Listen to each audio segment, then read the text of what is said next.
Languages. There are three types of languages which we must learn. The three languages are machine language, assembly language, and high-level language.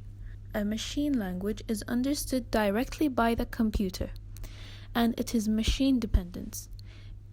Machine language includes zeros and ones, and cannot be understood by humans. Assembly language. Assembly language uses English-like abbreviations, which makes it easier to use. It is a low-level language for two reasons. The first is that it is physically closer to the CPU. The second reason is that this language is processed faster than high-level language. Assembly language also uses an assembler to convert a code from assembly language to machine language.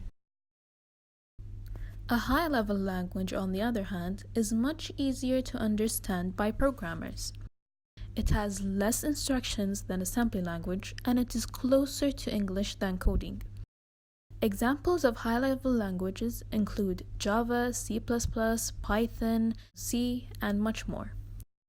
High-level language uses an IDE, which will be explained later on. High-level languages also need a compiler to translate the code from a high-level language to machine language, since computers can only understand machine language. However, as mentioned before, the conversion rate from a high-level language to a machine language is much slower than when an assembler is used for assembly language. As a result, both assembly language and high-level language must be converted into a machine code.